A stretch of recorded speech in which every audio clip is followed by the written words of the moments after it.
Hello दोस्तों, जय माता दी, जय श्री हरि। आज मैं कहने जा रही हूँ जया एकादशी व्रत कथा। माघ शुक्ल एकादशी के दिन आने वाली एकादशी को जया एकादशी के नाम से जाना जाता है। इसका व्रत करने से मनुष्य ब्रह्म हत्या आदि पापों से छूटकर मोक्ष को प्राप्त होता है तथा इसके प्रभाव से भूत पिशाच आदि योनियों से मुक्त हो जाता है। इस व्रत को विधिपूर्वक करना चाहिए। आइए सुनते हैं जया एकादशी व्रत कथा। देवराज इंद्र स्वर्ग में राज करते थे और अन्य सब देवगण सुखपूर्वक स्वर्ग में रहते थे।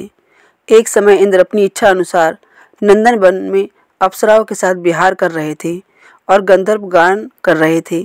उन गंधर्वों में प्रसिद्ध पुष्पदंत तथा उसकी कन्या पुष्पवती और चित्रसेन तथा उसकी स्त्री मालिनी भी उपस्थित थे।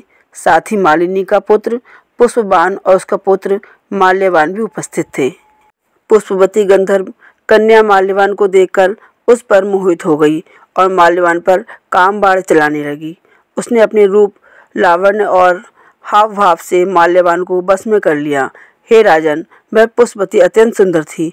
अब वे इंद्र को प्रसन्न करने के लिए गान करने लगे, परंतु परस्पर मोहित हो जाने के कारण उनका चित्त भ्रमित हो गया था।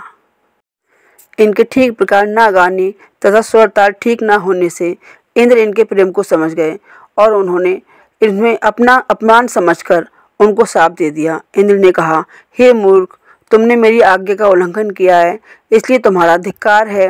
अब तुम दोनों स्त्री पुरुष के रूप में मृत्युलोक में जाकर पिशाच रूप धारण करो और अपने कर्म का फल भोगो। इंद्र का ऐसा शाप सुनकर वे अत्यंत दुखी हुए और हिमालय पर्वत पर दुखपूर्वक अपना जीवन व्यतीत करने लगे। उन्हें गंध, रस तथा स्पर्श आदि का कुछ भी ज्ञान नहीं था। वहाँ उनको महान दुख मिल रहे थे। उन्हें एक क्षण के लिए भी निद्रा नहीं आती थी। उस जगह अत्यंत शीत था, इससे उनके रोंगटे खड़े रहते और मारे शीत के दांत बजते रहते। एक दिन पिशाच ने अपनी स्त्री से कहा कि पिछले जन्म में हमने ऐसे कौन से पाप किए थे जिससे हमको ये दुखदायी पिशाच योनि प्राप्त हुई। इस पिशाच योनि से तो नरक के दुख सहना ही उत्तम है, अतः हमें अब किसी प्रकार का पाप नहीं करना चाहिए। इस प्रकार विचार करते हुए वे अपने दिन व्यतीत कर रहे थे। देवयोग से तभी माघ मास में शुक्ल पक्ष की जया एकादशी आई। उस दिन उन्होंने कुछ भी भोजन नहीं किया एवं अच्छे अच्छे कार्य किए, केवल फल फूल खाकर ही दिन व्यतीत किया और सायंकाल के समय दुखी अवस्था में पीपल वृक्ष के नीचे बैठ गए। उस समय सूर्य भगवान अस्त हो रहे थे। उस रात को अत्यंत ठंड थी, इस कारण वे दोनों शीत के मारे अति दुखित होकर मृतक के समान आपस में चिपटे हुए पड़े रहे। उस रात्रि को उनको निद्रा भी नहीं आई। जया एकादशी के उपवास और रात्रि जागरण से दूसरे दिन प्रभात होते ही उनकी पिशाच योनि से उन्हें छुटकारा मिला।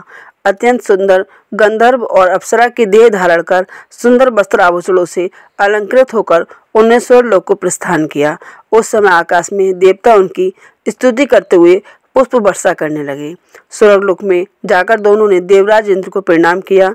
देवराज इंद्र उनको पहले रूप में देखकर अत्यंत आश्चर्यचकित हुए और पूछने लगे कि तुमने अपनी ये पिशाच योनि से किस प्रकार छुटकारा पाया, अतः हमें ये सब बतलाइए।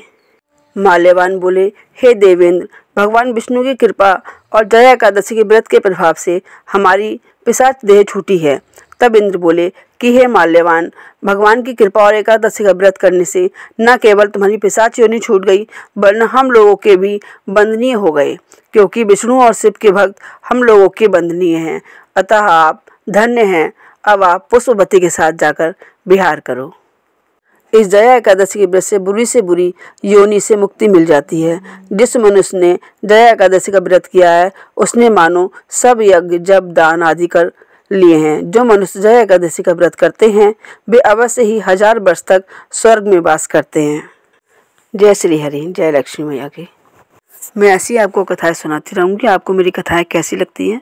अगर आपको मेरी कथाएं अच्छी लगती हैं तो आप मेरे चैनल को सब्सक्राइब करें, लाइक करें, कमेंट करें, शेयर करें। जय माता दी, जय श्री हरि, जय हो लक्ष्मी मैया की।